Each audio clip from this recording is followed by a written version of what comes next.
What's going on, Pre-PT Nation? Excited to share this video with you today. It is a sequel, if you will, to our video that we had yesterday. Wrapped in that sequel is also a tip request from one of our followers asking, hey, if I'm going to be taking the GRE in May or June of 2024, when should I start studying for the GRE? Great question. May or June is a very common time for a lot of applicants to take the GRE. So everybody's wondering, when should I actually start studying for this bad boy? There's a caveat to that. It depends, as always. Every applicant is individual.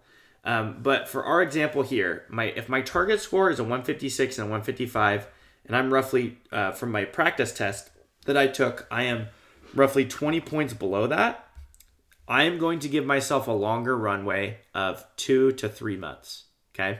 And that's dependent on how much time I have, how busy my semester is, different things like that. You have to personalize and give yourself reasonable timeframes to get things done with your application. If you feel like it's just going to put too much stress on you, or if studying for the GRE is going to hamper your ability to do well in your classes, then I would not recommend that. So you got to figure out a study schedule that works for you. But if we're following that guideline, in this example, I would start studying in March or April of 2024 if I'm taking the GRE in May or June. Okay, so if we look at this study schedule, you're going to be studying roughly 10 to 20 hours per week for 2 to 3 months.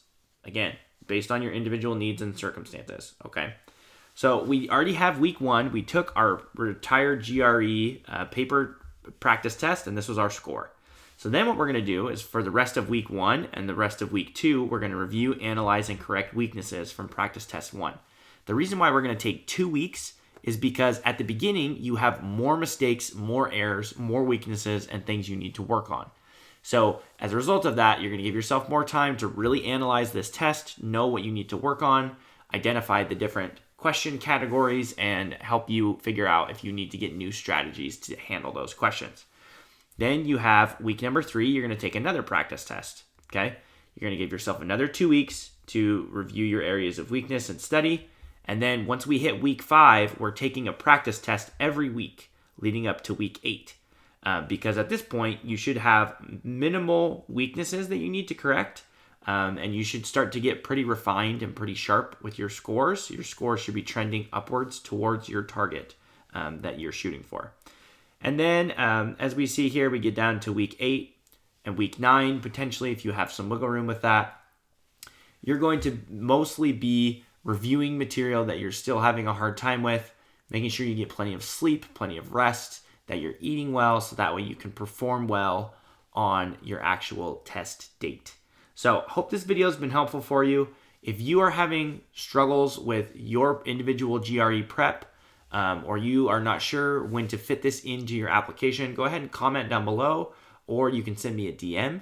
Be more than happy to work with you, and also would love to have you come to our masterclass that we have this Saturday.